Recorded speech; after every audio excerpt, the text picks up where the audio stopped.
Welcome back to Booze, Bros, and Cars, your favorite podcast about booze and cars. And we're your hosts. I'm Eric. I'm Nick. And today we have Chris on the podcast here today again. Welcome back, man. Thank you. Appreciate it. Mike unfortunately isn't going to be here. He's had some issues with his Elantra, and he stayed up until what did he say? Like 1 o'clock in the morning trying to figure shit out. Nobody stays that late swapping an airbox back in, but I mean, I don't know. Hey. Yeah, he was doing some stuff to his car because I guess it was acting weird, and he's not here because apparently he's just really exhausted. I don't blame him for staying up, that late and having to work all day especially as early as he does, and beyond this. But anyways, unfortunately he's not going to be here with us today. But per usual, we're going to be talking about what we're going to be drinking here tonight. So actually, Chris, go ahead and kick it off for us. What do you got lined up here for today? I have two things. One, partly out of recommendation from you guys, partly because I don't drink mead. So I figured I'd pick some of this up. This is Odin's Skull. Don't even ask me much about it. Basically, it's a honey wine with sour apple juice, hops, and cinnamon added. Nice. Not gonna lie, this isn't my first taste of it because I have had a couple tastes, I guess, over the last 2 weeks. Just got a little bit in a cup here, and then after that, I told you guys how I'm a rum and coke guy. So this is Appleton Estate. Nice. I think I stumbled on this on base somewhere at the exchange or whatever, and I was like, okay, I'll try some Jamaican rum, and honestly, this might be one of my favorites right now. I think Appleton's probably one of those more consistent quality ones over the years as far as Jamaican rums go. That's just a standard, the gold standard. Yeah, the thing that struck me the first time I poured a glass, rum and coke, and if anyone drinks whiskey and coke, there's a foamy fizz at the top that I've only noticed with whiskey or bourbon. This does the same thing, but it's rum. I had to make sure of that. But so that's one thing that stood out. So I don't know what it is about it, but it's probably one of my favorite ones to date. So nice. Hell yeah, man. That's awesome. So I actually, to add in regards to rum, I actually do have a bottle of, actually, Nick, I think I have one for you too. The 10-year bourbon barrel aged Flor de Caña. The barrel. That sounds good. Oh, it's delicious, man. So I have one bottle that's currently open, and it's literally just opened a few days ago. My parents just got back from Nicaragua today, so they got me, I think, 3 bottles. So I'm keeping one. One of them's for you, Chris, and then Nick, I know that you've wanted one of those bottles, so I got you one too. Appreciate it, man. Hell yeah. But yeah, so I have a couple drinks here as well, same as Chris. So I've got a beer from Burial Brewing Company. I actually had the sister of one of these a couple of weeks ago. The Skillet Donut Stout. I just took a sip of it. It's actually really solid. Pretty good, 8% beer. I kind of wish that they would put a little bit more of a description on this. It's let me see. It doesn't really say. Oh, I mean, it's got coffee in it, but coffee from Guatemala, Ethiopia, Colombia. It's got a bunch of goodness in it, but really good. And I also got this little tiny guy, which is I'm actually looking forward to trying this, but it is Garrison Brothers Bourbon. Oh, nice. This one's called Boot Flask. Sounds very German. Yeah, I'd say so. Boot Flask. But anyways, looking forward to drinking this. It's 47% alcohol, 94% proof. Actually, Nick, I think you've said that this is actually pretty good stuff. So I'm looking forward to trying it. I will admit, I haven't tried it, but my cousins that are bigger bourbon heads than me recommended it. So nice. Yeah. What you got? Oh, man. Well, as I've discussed on the side with a couple people, it's been a rough day. So I'm just working through a big-ass glass of Woodford. That's it. Already never go wrong with that. Sips and topped it off again. And if worst case scenario comes, I need more. I got a little of that Kentucky Ale on the side just in case. Ooh. But I think the giant ass glass of Woodford neat will do the trick. Yeah, I think so. I still have some of the bottle of the Public Select. Oh, That was good stuff. Man, that I was sound good. like That was good. You guys Chris. got that from Publix liquor store, right? Is that Yeah. okay? My Publix doesn't have one, and I was a little late listening to the last podcast, and you guys Oh, gotcha. were talking about your own Publix, and I'm Yeah. like, mine doesn't have one. So my As far as the normal liquor one store. doesn't have a liquor store either. It's the one just a little bit farther down the road that does. And Eric got his bottle, and I forgot to stop the same day. I went the next day, and they were like, "Yeah, we sold out last night." I'm like, "Son of a bitch!" So like, I just missed it by a matter of like 12 hours or so. Yeah. Yeah. But it's good stuff. Luckily, I still have some, so we'll probably end up sharing that sometime in the very near It future. was really nice because we did do that little comparison with the Oh, yeah. regular. It was nice to see a true difference, like a noticeably blend, like a difference in the blend. It was pretty cool. Yeah, You know, surprisingly, there's a big difference. You always want to assume it's like a gimmick, like, oh, we're slapping somebody's name on there. It's the same shit. But no, it truly was a different blend, and it was good. It was good. I think we talked about it. It was a little smokier up front, but it finished more mellow than the standard stuff. So yeah, and it was a little bit sweeter, and it had like hints of vanilla to it, and it was really good. Yeah, somebody chose a good barrel blend. Oh, for sure. But actually, on last week's in-person podcast, one thing we forgot to talk about, which we mentioned two or the podcast before last podcast, if that makes any sense. We were talking about Porsches, and we kind of mentioned if anybody knew why Porsche had the ignition on the left side of the steering wheel. So, Chris, do you actually know why they actually do that? No, Not really. I'm surprised you don't, man. I mean, I probably should, but it's not anything I've ever looked into, to be honest. I mean, they're not the only one, but they are like the main one that does the main one that's still to this day that I know that does it. But yeah, Nick, do you want to go ahead and share that since you were the one that was talking about it? I mean, yeah. I mean, it's kind of it's near and dear to a bit of the portion of this podcast's heart. It has to do with racing. So when you look at like Le Mans now and they line up to start, they're already in the cars and they start the cars. Way back in the day when it first started, the whole thing was driver start your engines. They had to run to the car and get in. So the drivers always get in from the left side of the car. So the Porsches put the ignition on the left side so that as soon as they were grabbing the wheel and getting in, they could start the car and be the first ones with engines running to launch. Mm-hmm. So that was really the whole methodology behind it, rather than the guys that had to get in and get around the steering wheel and get to their side. They was right there, right at their door on the left driver's side. So that was really the simple reason for it, and they've kept it all the way through to the point where it's just push buttons. So it's just a really cool part of racing heritage and history that Porsche's kind of held true to. Yep, all because of Le Mans. Yep. Oh, Le Mans is how it's pronounced actually. But yeah, little piece of little historical fun fact about Porsches, I guess you could say. Yeah. But anyways, on to just kind of random topics that we have here. Chris, I'm sure that you've kind of experienced some of these, but go ahead and share first. Do you have any any funny or horror stories regarding any Facebook market postings? It's so fitting. I mean, it is fitting, actually. Considering I shared my experience, it's not really car related, if that's what we're getting at, but just in general, Facebook Marketplace. So my brother-in-law found one of these military folding shovels, local to me. Shovel. Yeah, local to me, and he was messaging him yesterday, got me involved. I was messaging him with the guy, planned to pick it up today.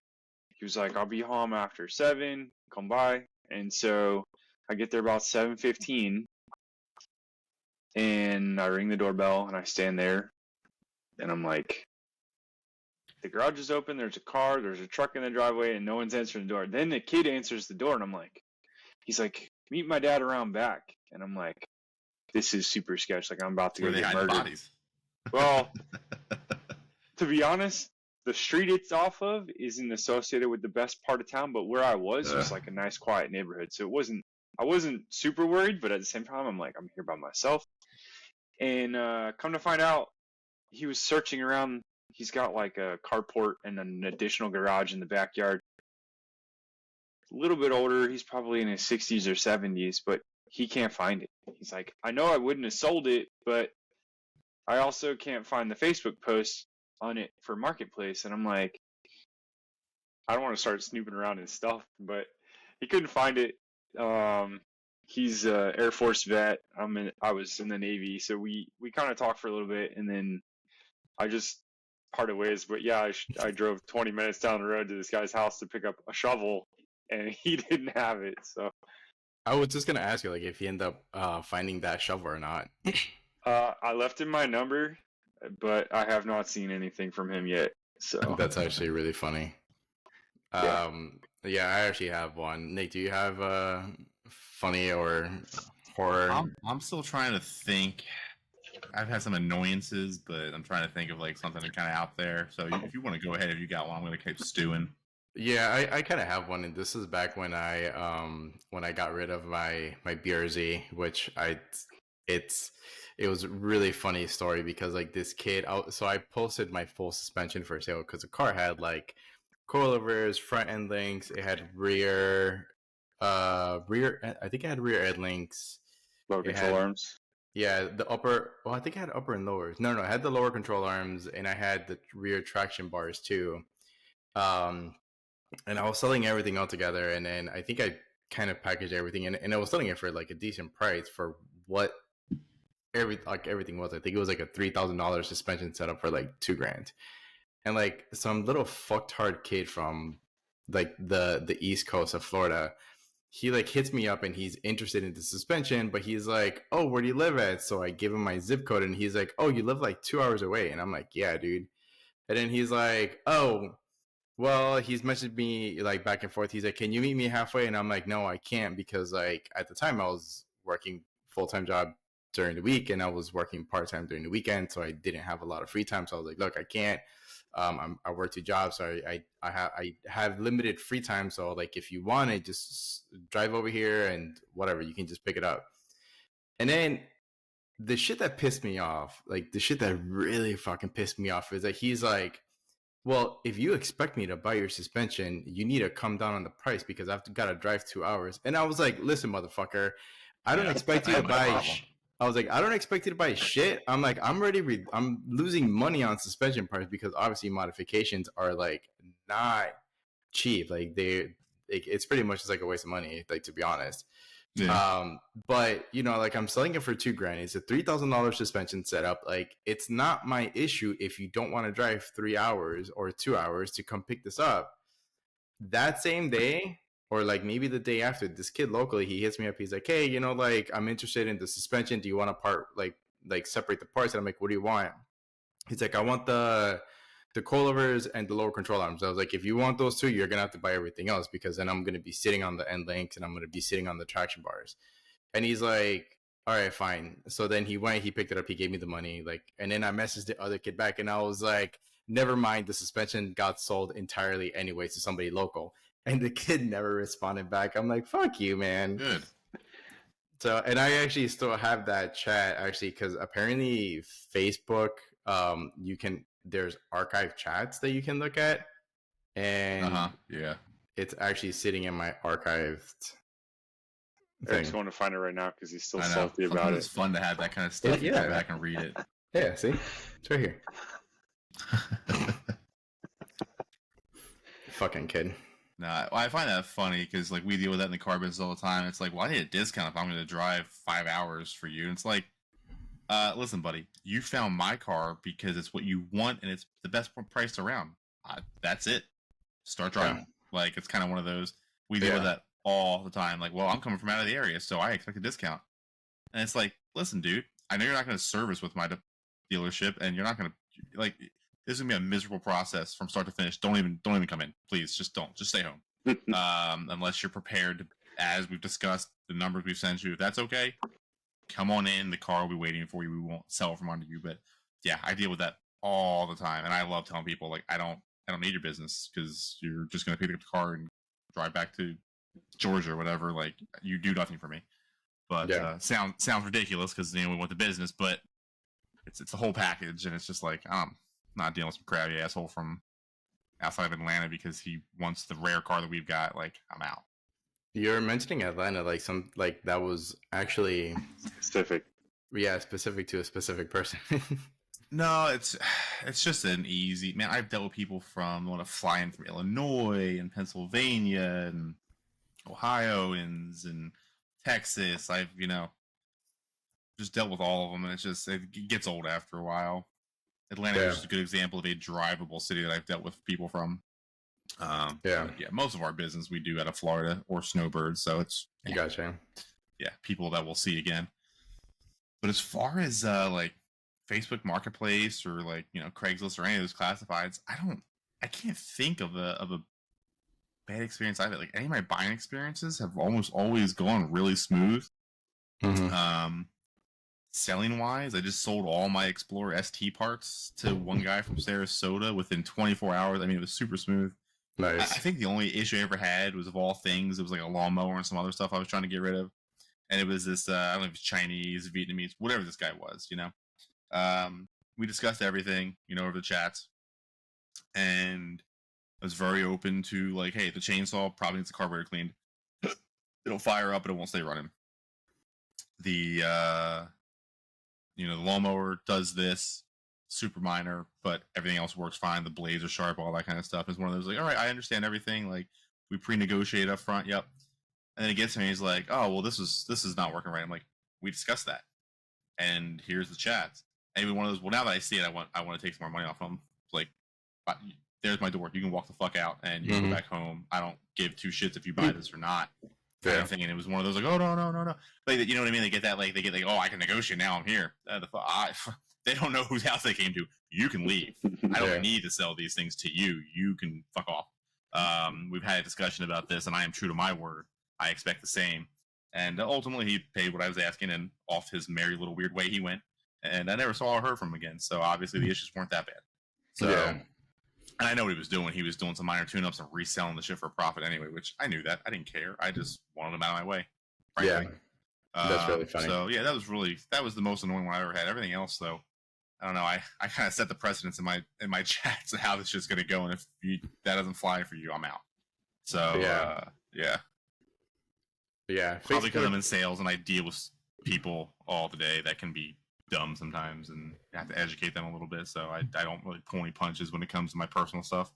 Yeah, I feel like dealing with Facebook Market is probably like the worst. I mean, like it's very beneficial, right? Because like the huge percentage of the people in our county and our state and our country, like they use Facebook. So like whatever you're selling, somebody's gonna see it. Yeah. But yeah, you have like the worst people, and like I feel like the ones that are the worst are usually like the ones that ask you, is this still available?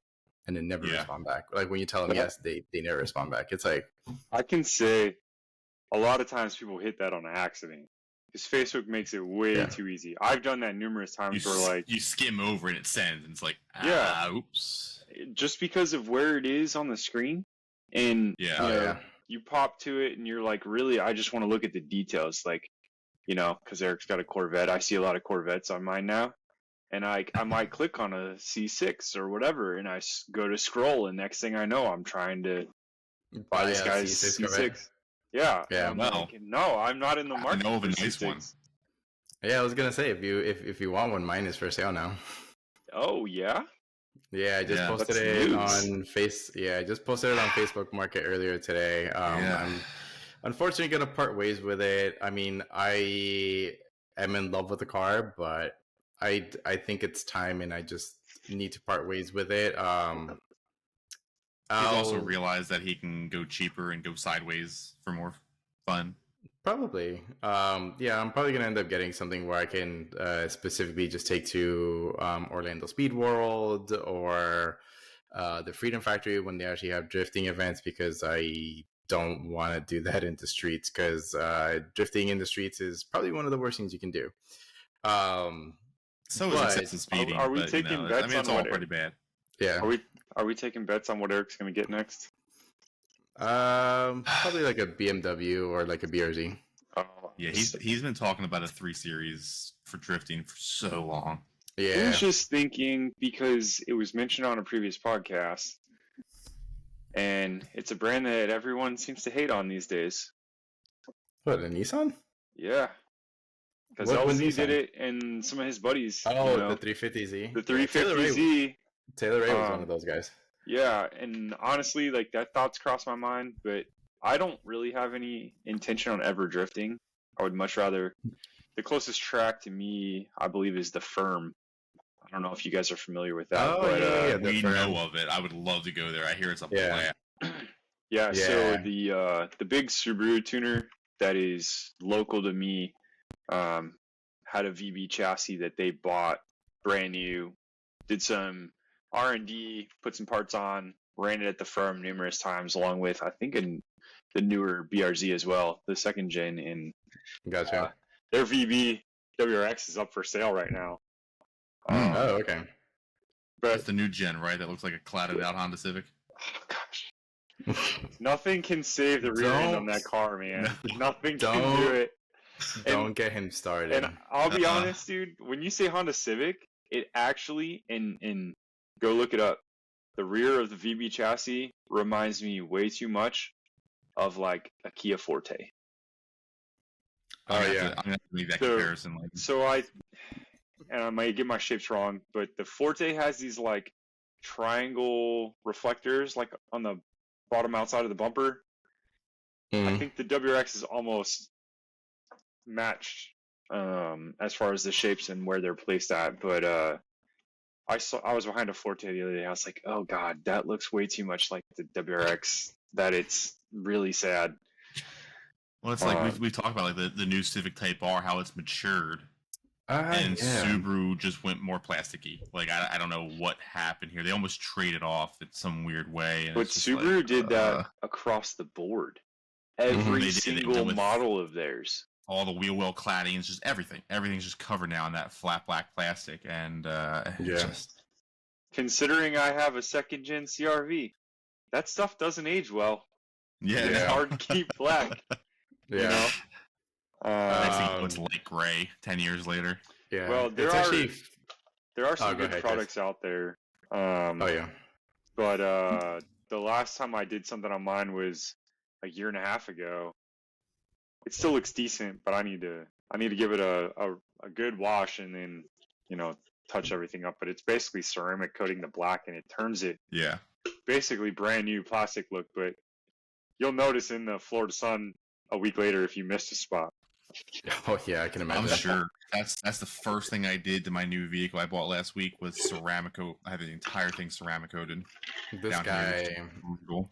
He, We mentioned that. Did we? no, we it didn't wasn't a because it was after the podcast It was that you after did the that. podcast. But So I this no freaking longer- guy, I no longer have a 23 Explorer ST. this guy, It is He's gone. worse than- It's been he- stocked out. he's worse than Carmelo at this point, man. I swear Did to you God. get I'm- an I'm getting a Expedition? little.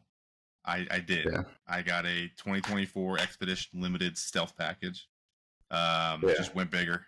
Went, one of those go big or go homes, and I went bigger significantly. True dad mobile now. Look at him. Yeah. I mean, it is nice. It's got the 3.5 Eco Boost. I did not Yeah. get the high output Stealth Performance package because I just couldn't make sense to spend another $8,000, even though it's basically the Raptor engine. I mean, they're the same Yeah. engine with some different bolt-ons. I just couldn't see the point in getting some $8,000 more for different turbo manifolds and red painted brake calipers. Like at the end of the day, Wait, it was, which one was the one that comes with red calipers? so it's like the one high step up? output version, which is the limited Stealth Performance package. It's just a Stealth package, but there's a Stealth Gotcha. Performance package, and it's a difference of like 4,700 for my package extra, and 10 G's extra, and you get the Raptor engine again, which is it's very minor differences from one to the other. It's an extra 40 horsepower, an extra 34 pounds of torque.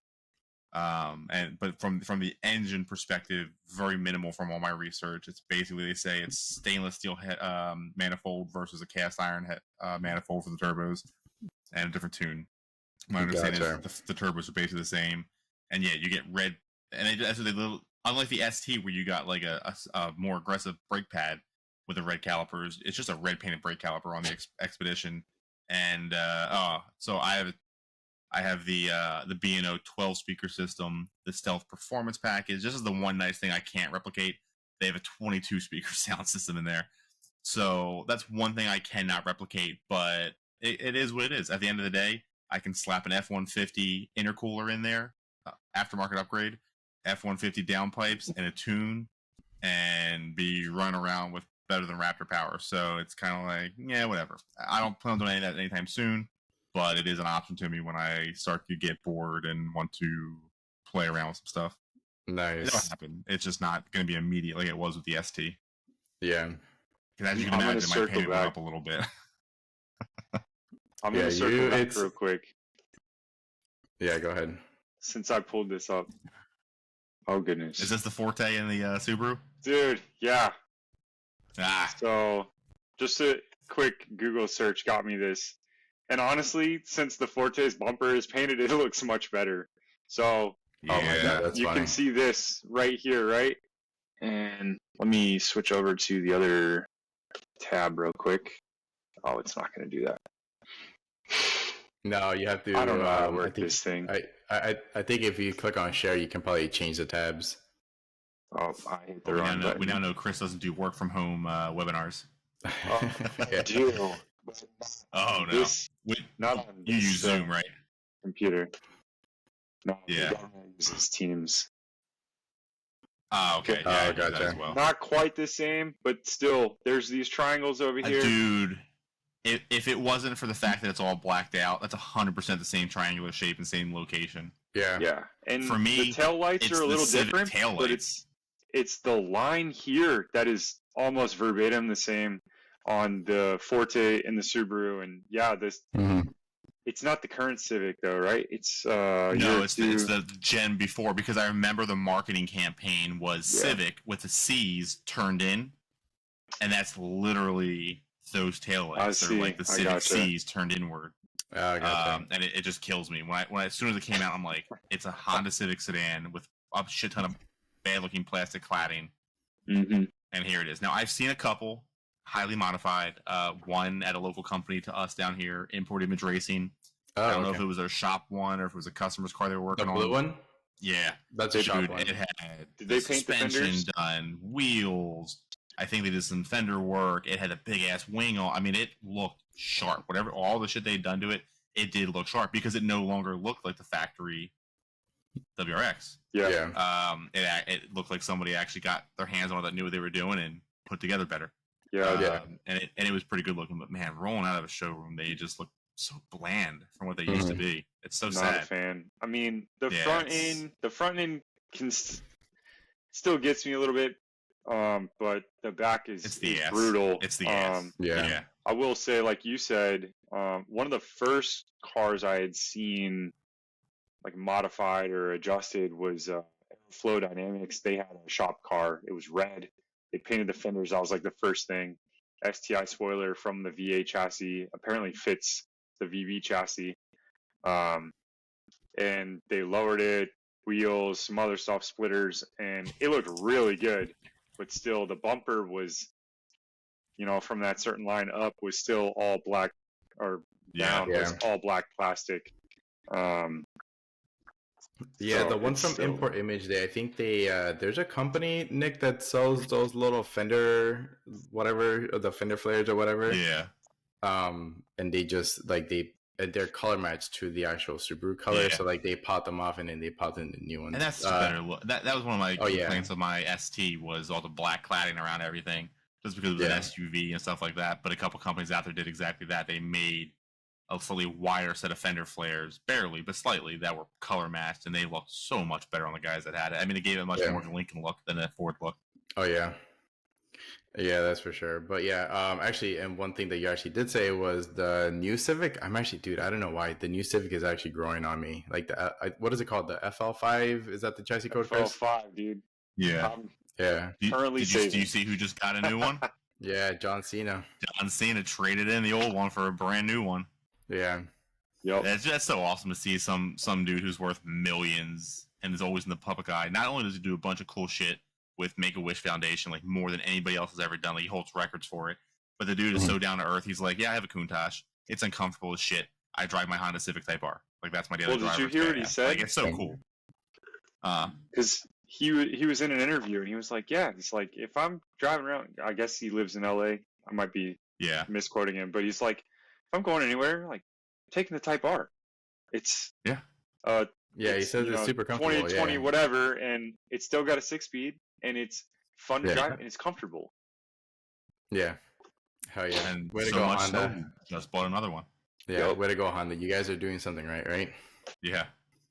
But yeah, all right. So on to the next talking point that I did want to kind of talk about here today, which is going to be, and Chris, this is gonna hit you a little bit in the feels. What's the worst car that you guys have ever owned? I've been thinking about this all day. So for two different reasons, I have two. One just out of pure ugliness, and one out of reliability. The pure ugliness was my 2001 Mitsubishi Galant that had outrageous aftermarket headlights for a while. So that was the worst car that you've ever owned? In terms of its looks, okay. Yes. Eric's got one in mind, apparently. Towards the end, towards the end, I started to I don't even count the Miata. I know where you're going with this, but okay. So towards the end, I had a full JDM front end, the dual fog lights, the JDM double projector headlights, like the JDM grille. Like the front end was looking good, but it needed some paint work. But it had a smashed in rear quarter panel. So it was one of those cars my dad had on his buy here, pay here lot that he did some side business from, and it was one of those that he repoed, and it was just so effed up. He was like, "Here's your project car you've been looking for. Just take this thing, do something with it, get some wheels, do some brake upgrades, do whatever the hell you want. Just spend your money, have fun." And that's what I started doing. I started sourcing like JDM parts to make it look more like the all-wheel drive, like VR4 type in Japan. And got a little ways through it before I had some adult money and said, "F this, I'm buying a new car." Which leads me to my worst car purchase financially and reliability-wise. I had these both at the same time. There's even pictures of the two side by side. It was a 2003 BMW 760 Li with a 12-cylinder and a refrigerator in the back, like all kinds of crazy shit. Smart cruise control back in 2003. Like, I mean, it had all the radars and shit. It was just mechanically and mostly electronically a nightmare, right? Like a fuel rail went. Well, it was a $1,500 fuel rail. There were two in the entire world still, and they were in Germany. So by the time we got that over there was that. Alternator went. It's a water jacketed alternator. $1,800 later, there that goes. Battery goes. $300 battery plus $300 shop bill to also reprogram the battery. I mean, it was just one thing after the other. I had a clog in the sunroof. Dumped all the water down my A-pillar on the driver's side. That's where all the ECMs and shit were.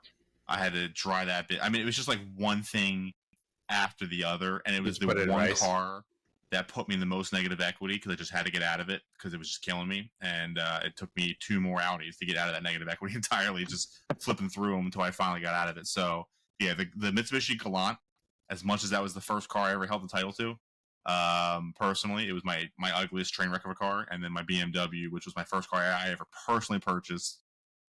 It was a beautiful car. It was a great car in terms of the engine and what it could have been, but it was a typical German nightmare at that age. I mean, I didn't buy it with a warranty or anything like that. So a lot of it's on me, but it was something. But now I'm really curious as to what you think my worst car was. If not that red Miata, I'm really curious as to what train wreck that's been. For you, no. I was thinking one for me. But for me, it's like the worst car that I've ever owned is actually my Scion TC. Really? That thing's, oh my god, dude, it was so uncomfortable. I mean, like it was very cost effective. It wasn't, you didn't have to do anything to it. I thought I was like this freaking badass because like the sunroof would like go all the way freaking back because it pretty much had like a full ass moonroof. And you ever see it, Nick? No, I think I've seen pictures. Never in person. So it was. He had the Speed 3 when I first met him. Yeah, years ago, or whatever. The hell Remind me, was it maroon? It was that weird purple. Yeah. Yeah. Pretty sure Phil made some jokes about that. I'm pretty sure he did. Fucking Phil. But no. So that was honestly like it was drivability, I mean, granted, it wasn't the drivetrain that was bad. It was more like the interior. Like, dude, those seats were horrible. Like, they were like the worst seats that you can drive. Like, I took a 2 hour trip up to Tampa just to go pick up my sister from like a trip that she took to, I think, her and my other sister, they went to Vegas, just to like have like a good time and just like gamble and shit. And then like I went to go pick him up, and dude, like that was like the worst trip that I took up to Tampa, because like my ass hurt by the time that I got there. And of course, the car was manual, so like I was the only person that could drive it, so I had to drive it 2 hours back. So my back and my ass were like fucking, they were sore as shit. So that was Speaking probably of my road trips, I remember yeah. riding with your family in the Maxima to Miami. Oh my And god, your parents dude. didn't get to leave. Oh yeah. I don't know what happened. I just remember they didn't leave, and it was like 5 or 6 of us in the Max down, 5 or 6 in the Max on the way back. It was Dude, that shit was, brutal. and all the luggage. Yeah. Dude, and here's the crazy shit. Like I had TN springs on that Maxima, so dude, that shit was lowered. I So with remember. everybody sitting, yeah, with everybody sitting in the back, like the rear end was just tucking tire, bro. That shit was so funny. Good times. I can't remember why they couldn't make that trip. Maybe it's because I think like the travel agent like fucked up on the dates or something, and told Maybe. them it was a different dates or something. I can't Maybe. remember. I just remember that girl at the Cuban restaurant didn't like when I tried to order in Spanish. Oh yeah, she was kind of a bitch. She wasn't nice at all. Damn gringos. Yeah, That's right. I wasn't bald back then either, so whatever. no, he wasn't. All right. Yeah, she Is it my turn? Or do you have It another was Oh, your yeah. turn, yeah. No, it's your turn now. I'll be honest, I've been thinking about this all day. The worst car I've ever owned, and I think I've had 4. So, like, to try and say worst car, they've all been great. However, if I had to pick one that I liked the least, it's probably the CRV. Is it really? Your 100%. favorite? Iron one? 100%, yeah. That's funny. Honestly, like, part of why I parted ways with the Subaru, dude, 3 years ago, is because I had a daughter and was trying to do the dad thing, got divorced. I think I mentioned that in the last one. But so I really only have one child in the car when I have her, and I could do that in the Subaru if I still had it. So getting rid of the Subaru for the sake of reliability, maintenance costs, fuel. Dude, the CRV gets 24 at best, and the highway doesn't improve because fifth gear is so short, it just eats gas. My opinions, 24 in a 24 mpg on something that small is sad, but it's also a 18-year-old car, so. But no, That's not bad for the age, man. that's true. Like 2006, that was probably really good for Yeah, that was fuel that economy. was like But I mean, knowing that an R6 Type S from 06 was probably getting 30 plus on the highway. Granted, more aerodynamic, same motor, different similar motor, different trans. yeah. But yeah, I mean, my 07 Accord that had the K24 in it was automatic. Would get like 33 or so on the highway. But Damn. I think the big thing with the CRV is that it's all-wheel drive, because I think the guys with front-wheel drive get a little bit better fuel economy. Typically, yeah, that usually works out that way. Yeah, but I mean, I've had 4 cars and they've all been really good overall, so no complaints. But if I had I to think choose I've had one, like 8 or 9. I don't want to go there. Yeah, the CRV you is the one. surprised I us all choose. right now at this point. Okay. So I was looking for something, and I gotta just show it up there. So this is not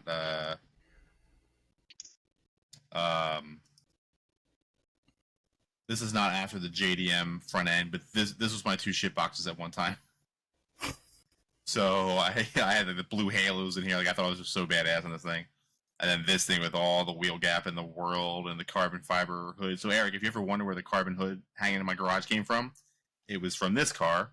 I kind of figured. Because it did this fun little thing where it has a picture of it. it went up and it went smooshy into my windshield one day. Shattered my windshield, cracked it, and you'll see that on the hood still. So yeah, that is why there was a hood hanging from my wall, because it's kind of cool looking. It looks like an Evo carbon fiber Evo hood, and what the hell am I gonna do? Sell a broken carbon fiber hood to somebody? Yeah. So, well, I mean, it makes a good garage ornament. So it's a great garage ornament for the wall. I mean, a carbon fiber Evo hood, basically. Yeah. But, all right. yeah, So how scary that was, watching that thing at the 155 come up and smash, and I having to go out the window to see what the hell's going on. Oh yeah. And it was 100% my fault. I did not properly latch it. I had a headlight issue. I fixed the wiring. I closed it. I didn't close it all the way, and I was leaving a knife sharpening in place. So 100% my fault. I can't even blame it on the hood, because it was a name brand like carbon hood. Like, it wasn't shittily made or anything. That's funny. All right. So on the flip side, from the worst car that you've ever owned, what about your favorite? What's been your favorite car that you've ever owned? Starting with me now, going back around. We can. Yeah, I need a second. I mean, mine's easy. I would say the WRX. But, Yeah. I mean, it was the most fun, probably the car I spent the most money on. Oh yeah. Not only did I buy it with 5 miles on it, I also probably put another 10 grand into it in mods, and then sold it for not enough money, but that's whatever, you know. Yeah. Yeah, that was for sure a good car. I know Nick's got other feelings. I feel like he just rolled his eyes, but I wasn't autocrossing. No, this is me in my own head, man. I'm having that was a Carmelo. struggle with this one. That was Carmelo. Oh, was it Carmelo? Oh yeah, Yeah. Carmelo had it. Yeah, That's right. Okay. That was his least favorite car I think he's ever owned. Yeah, I mean, Yeah. when he talked about autocrossing it and the way that their symmetrical all-wheel drive worked, it didn't like the autocross track, but I never got the opportunity. It wasn't the car for him and for his uses, really, is what it kind of came down to. Yeah. I mean, dude, mine was great. Talking about fuel economy, though, when I used to go from North Carolina to Florida, if I was in traffic within 100 feet of another car, I was getting 30 with a fully tuned WRX. Yeah, nice. But, yeah. Damn. Nice. I think for me, there's 3 for sure that stand out. Like, one of them, of course, like Nick knows, this one is the Speed 3. That thing was fun, man. Like, all the turbo noises. It had a super stiff ass suspension. And you went through some shit with that thing. I mean, you got kind of fucked up, not purposefully, but you brought the thing back from the dead, and then we put the dude turbo on it. I mean, that thing was been through some shit with us, and it was a solid ass car. Oh yeah, like that thing was under the knife, like at least once a month. I feel like, and for good reasons, not because of course, shit. Like, for good reasons. Of course, yeah. But I feel like right at the very end, like that thing sounded so freaking good, because like it had that nice turbo vacuum sound, like when you just chilling driving in the cars, like in vacuum. It just sounded like a passenger jet idling on a runway. No big deal. That thing sounded so sick. It's what all the diesel bros wanted their trucks to sound like. Yeah. Actually, it's really funny because like when I took that car, because I was working for a medical distribution company at the time, and I went out to break, or I went out to lunch, and I was like, you know what, like I feel like going to Burger King, and there was a Burger King that's like right on 41, right across the street from Edison Mall, which is really close to where I worked at. And I ordered food, and then like I took off from first gear, and then like I show up to the window, and the chick is like looking up, and she's like, and she looks down, and she's like, I would have sworn that it was a truck that was pulling up. So proud moment, because my shit sounded like a freaking diesel truck, even though it was a 2.3 liter freaking 4-banger turbo. That thing was fun. The wheel spin on that thing was ridiculous. I autocrossed that thing too a couple times, which is crazy, dude. I remember riding shotgun, going to Mexico a few times. Yeah, that car was a blast. And then I kind of missed the BRZ, I'm not gonna lie. That thing was fun as hell. It had a super stiff suspension, which is really enjoyable, and the 3-inch exhaust. I would recommend nobody. I had a bad experience with the exhaust company. I'm not gonna name drop them, but I just wasn't a fan of them. But if you get an exhaust, just get a 2.5-inch with that car. It just sounds so much better. But yeah, that thing sounds like a freaking trumpet. Is that because of how it runs? Is it near the front subframe to go into the? Oh gosh. Oh, you mean like the overpipe or the J pipe? Sure, because I'm not that familiar with the specs, but I think people that were boosting those cars were having issues getting it into the tunnel to run to the rear where like the drive shaft and stuff were going, something like that. No, it was just like the exhaust diameter was too wide for it, so it just hung really freaking low. Like it hung lower than what it should have. Gotcha. And of course, like he was scraping the flex pipe. Oh on yeah. it. Yeah, I scraped it off, and then like the kid, shout out to Deontay, which we call him Busa, through the old Xbox live chat. You guys don't know him, but he's a cool dude. He ended up buying my exhaust. So, and it's funny as shit because like he lives in Gastonia, North Carolina. So I had I took a trip up to North Carolina, and on top of all the shit that I had to load my exhaust into the trunk. So it was very interesting to be able to fit that shit in there. And then he has my exhaust on. He fixed the flex pipe, but he freaking loves that thing. It's loud as shit. It wasn't a bad exhaust. It was just a fitment issue because of its size. It was. And like his car was like, it's on stock suspension. So like it wasn't going to scrape on anything. Yeah. Mine was dumped to the floor and riding Hot Boy style. Yeah.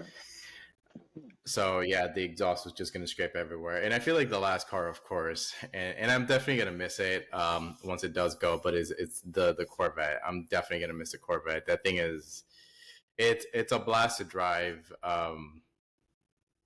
It's just fun, man. Like that thing just, it puts a smile on your face anytime that you like, just drive the car. Like it honestly makes me a little sad that I bought the Cedric and traded my ST in, because if I was just making that ST payment still, I probably would have had a Suncoast loan by now. Drop the check off to you and just buy that thing off just to keep it in the family, so to speak. Yeah, but I'm not in a responsible position to do that. I'm sure it'll still go to a good home. We'll probably see it locally because it's more than likely going to be somebody local that's going to pick it up. But yeah, it's going to be sad to see her go, but I think I'll be back with another Corvette in the later future. I just need to part ways with it. I'll probably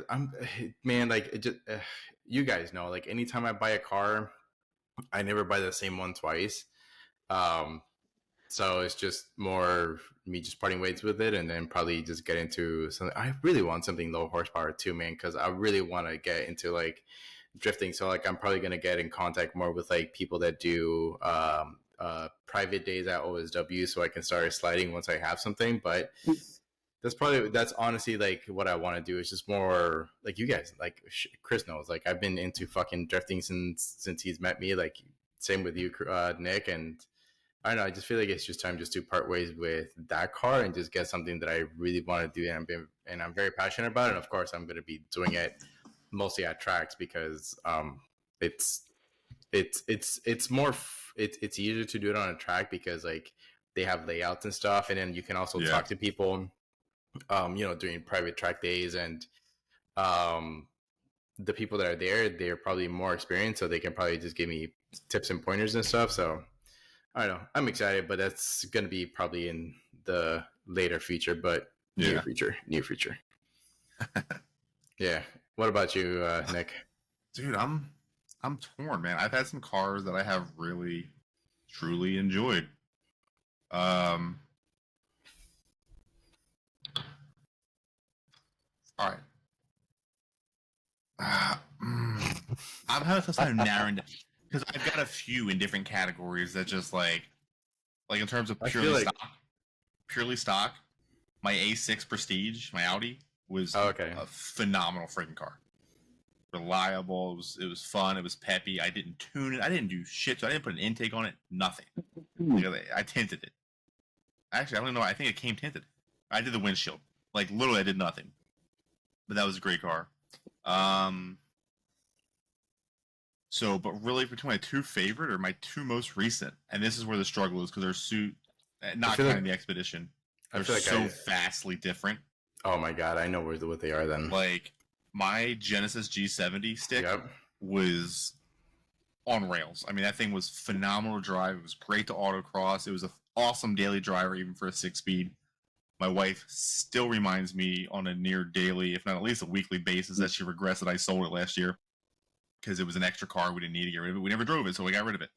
And I said I was done with extras, and then I picked up the Nissan. But so like, there was that. But in terms of just like oddball shit that you wouldn't expect on the street, my ST was a blast, dude. Like anytime I got the chance to do a 40 or 60 roll with like a GT Mustang or like a a Scat Pack or an RT Challenger Charger, and see those guys' faces, I just slowly pulled away from them. Like, it was just glorious, right? Because nobody expected the 5,000-pound dad wagon to just open up and hear those turbos spool up and the obnoxious exhaust, and it just walks them. Like, so there was just something to be said about that thing, and I wasn't anywhere near as modified as some of them are out there. But a 550-ish horsepower third row SUV, that it moved, man. It was fun. But I will ultimately miss that vehicle. But at the end of the day, it's an ST. It's a Ford Explorer ST. It's replaceable. My Genesis is probably going to take the cake because it's the one car I'll have a tough time of replacing. They only made like 600 or 700 of them over 3 years nationally. So the odds of me getting my hands on another one reasonably, if I wanted to, with the anemic engine, is slim. So as far as uniqueness goes, coolness, and all in all, probably let's call it reliability, my Genesis G70 was probably the most stout car I owned, and one of my favorites. That thing was nice as hell too. It just had the perfect stance. I mean, you guys have great pictures of it. Like, it was just set up just right, and it was a great little car. That's the one that I'll miss the most. That I didn't have to get rid of, and I, in retrospect, probably shouldn't have. At this point with the money I spent on other shit, that could have had the Elantra N upgrade and the Lap 3 X-Tune, and it could have been a little 400 horsepower, a little pocket rocket. But I fucked up. Mike. Let's put it that way. Yeah, right. Yeah, but I my wife might be right. I might have messed up getting rid of that one. We should have kept it, paid it off, and just been done with it. Yeah, and now you owe her a manual transmission car because she wants a manual transmission car, and that is the next problem. Yeah. So or he can tell in the near future, you had your chance. One of my sales guys was selling his, what was it, a 22 or 23 Camaro 2SS 1LE, and I could have picked that thing up for $6,000 or market value. And even she was like right there. She's like, I want to say yes, but I know now's not the right time. Like, we've had a chance recently here to pick up a couple fun modern stick shifts, and just, we're being adults for once in our life. We're being somewhat responsible adults financially, and we said no. Between Eric's Vet, this 1LE, a couple of GT Mustang performance packs that have come through in a stick shift, like, I've had some opportunities to make a financial mistake, let's call it. Yeah. But I've been good, and instead decided to jump up like 20 G's on my Expedition. So it is what it is. Yeah. That fits the family needs more right now, and that's kind of more important. Yeah. Yeah. All right, let's go ahead and let's just go ahead and jump into doing a beverage recap because we're like 53 minutes in. Holy shit. Chris, why don't you go ahead and kick it off for us? How's the mead and how's the rum? So I actually will say this is probably the most I've liked the mead thus far. Oh shit, okay. It's been refrigerated since I picked it up when I talked to you. First night it wasn't that cold when I drank it, but now Gotcha. I threw it in a little bit of ice. I just had a couple sips out of it, really, and it tasted pretty good. It is a little strong for me on the cinnamon. I like cinnamon. I like sweet drinks, hence the rum. But the cinnamon is like kind of like a kick in your face. Some meads get overbearing with the spices. I've noticed that. Yeah. But then, if you if you find it, if there's, which I actually Googled craft beer shops in Jacksonville, there's one that popped up and I gotta send it to you. Check them out, and if they have bee nectar, dude, bee nectar, they have such good meads, man. Like, so probably... They do, but Bee Nectar is more like session style meads. They're They lower are. ABV. They're great drinkers. Like Zombie Killer, Oh it's yeah. phenomenal. Zombie Well, Killer is probably the gold standard for them. But so you know that now they changed Zombie Killer and it's now a cider. so it's always been they call it Cyser, Okay. Cyser, and it's a mead where instead of water and honey, it's apple cider and honey.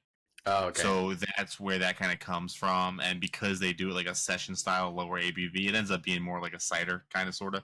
But there's Gotcha. still honey in there, so that's where a lot of the fermentable sugar comes from. But now you've got the apple and the honey sugars, and it just gives it like a little different taste. That sounds or a good, actually. Popular style. That's delicious. Like They're- if they're you see good. a Zombie Killer bottle, just grab it. Yeah. It's delicious. Okay. Well, they come in cans now. Do they? They don't- Okay. there Yeah, you go. they don't make bottles anymore. Yeah. They're growing so much, I can't keep track with what they're doing to keep up with demand. So. Yeah, let me look it up. Another good one though, if you ever see it, Schramm's meats, like SCHRAMM''S. Okay. They're not cheap, but they are like the epitome. They're not going to break the bank, but they're like the epitome of quality meads that are readily available sometimes in stores.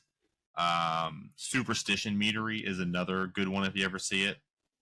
Superstition will do some fun flavors and stuff like that. They're the ones that do the episode 13, I think they call it, Star Wars theme. Okay. And they got some cool flavors, but they're still more traditional on the higher ABV, like the 12 to 15%, like a wine.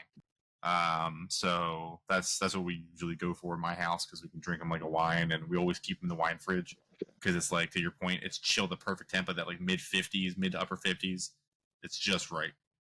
But it's like we drink them like a white wine in our house, basically. Okay. Yeah, look up.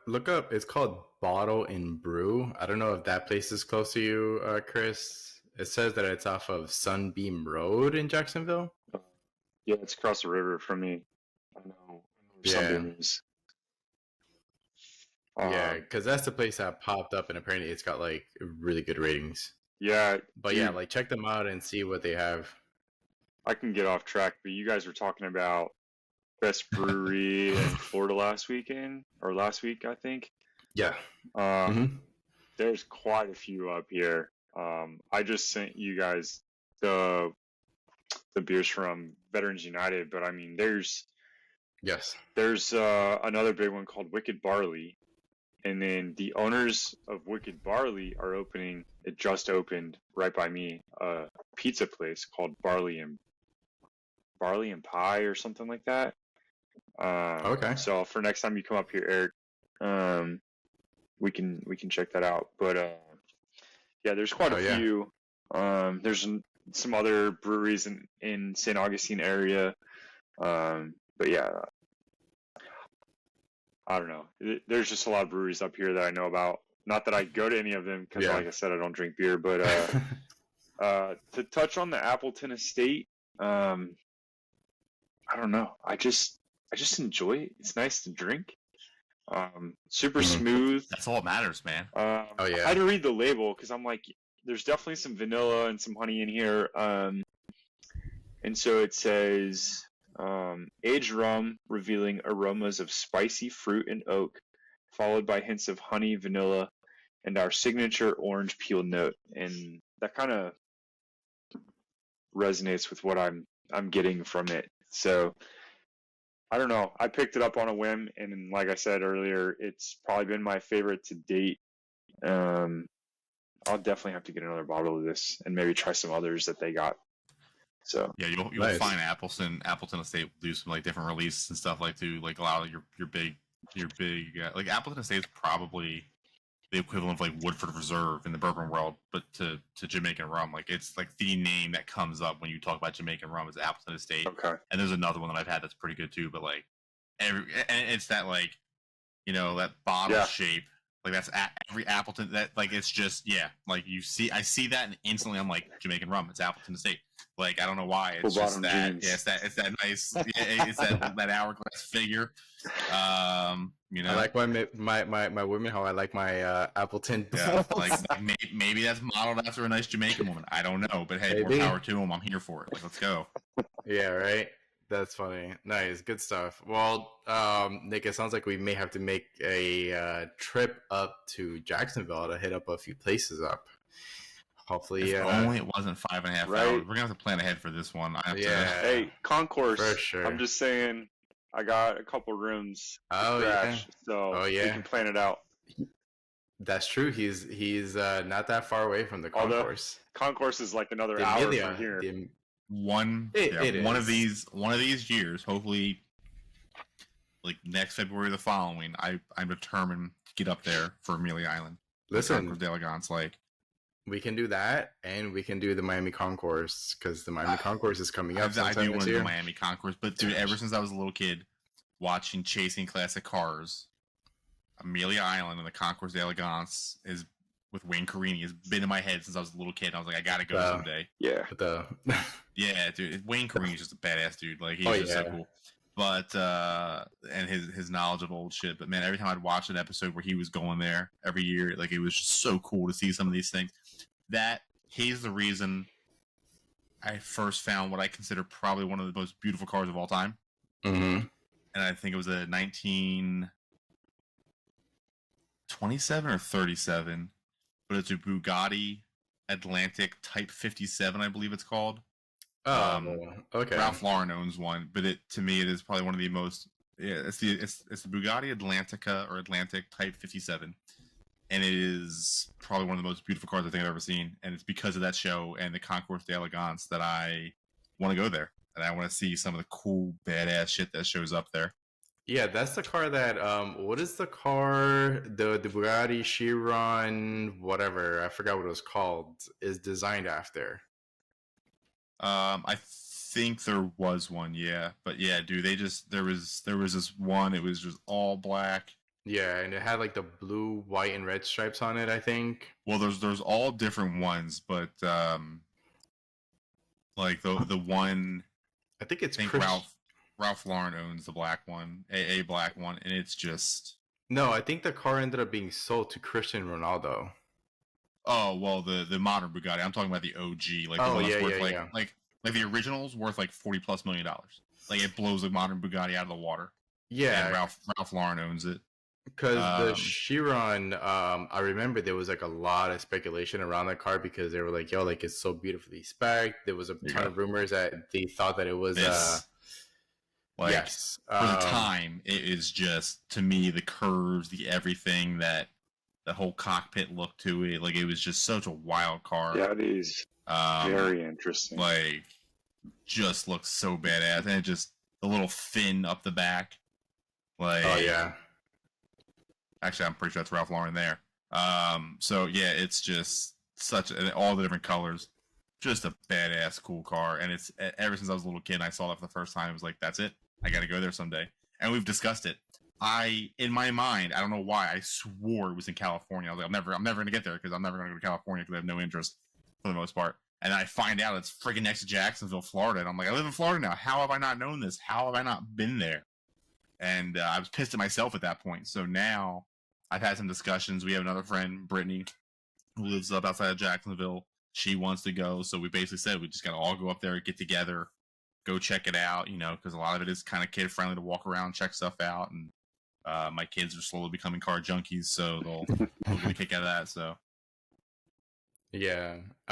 Maybe I don't know. I'm probably thinking incorrectly. Maybe it was the Devo, but I can't remember. There was a Bugatti that was designed after I know that what you're talking about Atlantic. because it's got a little fin that runs. It's designed off of the Type 57. It's the whole car is about the aesthetics of that particular one-off were designed after the Type 57. Yeah, And you are right. I am pretty sure it was Cristiano Ronaldo.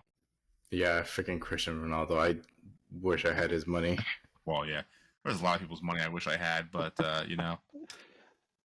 I'm not a soccer player. I'm not a professional athlete, and I've got a beautiful family. So I can only complain about so much. So Here it is. It's called the. Oh my god, what is it called? I There's can't a complain about my specific shitty name to hairline it. though. That's pretty bad. Yeah, dude, you gotta I'll fix complain that. about that. I was talking to my barber yesterday or Tuesday, and I'm like, dude, one of these days I'm gonna come in here and I'm just gonna tell you just to buzz it all. And that's what he said. No. He's like, at least you got a great beard. I Yeah. said, that's all I'm holding on to at this point. Yep. Like, Then they can start doing the Okay. fade into your beard. You know, they'll start fading it here. Oh, there you go. Oh yeah, no, I already Yeah. I do the skin tight up and then the fade in. So yeah, I go to a couple guys, or either the guy, one guy I go to is Cuban, the other guy I think is like Dominican or Puerto Rican. Like, yeah, I've learned a long time ago. Go to the guys from the islands for barbers. Yeah. Yup. Okay. Doing a hell of a That's job. what I did when I But, lived here it is. with Eric for 2 summers. Yeah. Oh yeah. Okay. So this is the guy that I was talking about. Look at that thing, man. That thing is so pretty. Bro, Yeah. 18.9 mil. Yeah, that's exactly what it is. It's an Atlantic tribute. But yeah, the Atlantic SC Type 57 that Ralph Lauren owns is valued at over $40 million. Yeah, and they said that a lot of people thought that Ralph Lauren actually bought this, but he did not. It would actually. have made sense because he owns the OG in that color combo. But Exactly. yeah, I That mean, thing it's a is shame. gorgeous. I guarantee you he has the money if he wanted to. But Yeah. well, he's Eight- got one of the OG F1 GTs, McLarens. 18.9 mil. That's like chump change for him, man. The dude has a fucking like super yacht So, that and that was costs the thing. They nine did a show of figures. him one time going over all of his cars, and one of them was the F1, McLaren F1. One was the Type 57. He had some old ass race Ferraris. Like his collection is just. You Yeah. always think he's like, oh, the polos and this and that, and the dude is a car nut, like a historical car nut, and it's awesome. Yeah. Like his money goes to his estates and his car collections, and it's a glorious, wonderful thing. Yeah. One day, like, Yeah, comment, right. share, and subscribe. Yeah. Maybe order a photo booth for your local Southwest Florida event too while you're at it. Exactly. Actually, yeah, we actually have some news here coming up shortly. But before we get to that, let's go ahead and just jump. We'll finish actually up our beverage recap here. So the Burial makes awesome stuff. If you guys are ever in, God, you probably, I sound like a broken record saying this shit so many times. Asheville. If you guys are ever in the Asheville area, hit up Burial. Yes. I agree with that particular brewery 100%. Dude, they're so good. And also make sure you make way to Wicked Weed because they have really good beer on tap. And then also Sierra Nevada. The facility is just fucking beautiful, dude. It's probably by far one of my favorite breweries to go to up there. And here's the crazy shit. I think I've mentioned this before. Sierra Nevada's beer is okay. Like, I find that it's okay. Like, their specialty release beers, like their Ovila lines are really good. The 2015 Narwhal fucking chef's kiss, that's probably one of the best stouts that I've ever had in my life outside of Burial's beer. But just the ambiance of Sierra Nevada and like the restaurant / tap room, beautiful, dude. Like, we all have to take a trip up there. I say this every time I talk about Asheville, but we need to take a trip up there because we're just gonna have a fucking blast just drinking up just beer brewery hopping. But it was really good. You can taste a ton of notes of coffee. I don't know if it has anything in here outside of coffee. I mean, it says that it's got barley malts, oats, molasses, milk sugars, but you taste a ton of coffee, which I'm not against it. I love coffee. Actually, Nick, thanks to you and to Bones, I am actually a coffee drinker, and I drink black coffee with just like a little bit of sugar in it, and that's like what I haven't drank coffee in a while, but that's usually what gets me started in my morning. So I actually really did enjoy this. Actually, Mark gave this to me. This is the last beer that I had from Mark. So thank you, Mark. You're an MVP. Fucking love you, bro. The Garrison Brothers bourbon whiskey, it is good. It's a little sweet, and I'm not against it, but it's not sweet like the Public Select Woodford, because that's more vanilla-ish. This is more like caramel tones. I'm actually really enjoying it. It's really good. It's not like smoky or anything like that. It's just got like the nice hint, subtle smokiness to it, but like how bourbon has. But those like subtle notes of like caramel, super fucking good. Yeah. So I'm actually really enjoying this. Nick, next time we meet up, I'll bring this so that you can give this a try. It's really fucking good. Yeah, I'm down. As far as mine goes, I mean, I that's gone. I probably drank a good 6 ounces of Woodford this evening, for reasons we won't go into. But Yeah. and now I'm into the Kentucky Owl Takumi edition, which is still just great. I mean, Woodford's just a phenomenal standard. The Kentucky Owl, this is definitely a little hotter. It's a bit more of a bourbon or more of a barrel strength or cask strength. Takumi edition. Enter Eurobeat right here. Just kidding. Yeah. Yeah, no, this stuff's just pretty cool. Again, we saw it before. It's a damn near $200 bottle, so I'm not trying to like pound through this thing. This is one of those more like occasional kind of thing between this and that Yamato that Eric and I both have a bottle of. Those are like every now and then sippers here and there for different reasons, but still great. A little spicier on the tongue, but a great finish. Some nice smooth vanilla notes and some sweeter notes to it. Enjoying it and slowly enjoying this one. But at this point, after as much Woodfords as I've drank, what's taste? Not really sure. It's hydration at this point. Which when I get out of here, I'm going to chuck a couple bottles of water before bed. That's for sure. Yeah, that's why I have a bottle of water sitting right next to me.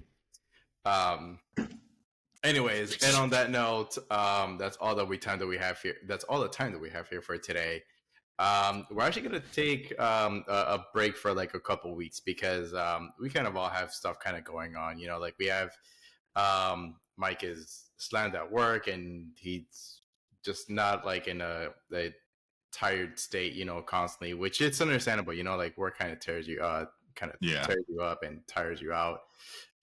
You know, me and Nick have a couple personal stuff going on. Actually, me and Nick, based off of what the comment that he said, we're actually going to be doing a business for photo booth stuff. So if you guys need any events booked, let us know. Just send us a message if you have us on our personal social medias, or just hit us up here on the podcast social medias. But yeah, we're just going to take a couple weeks off.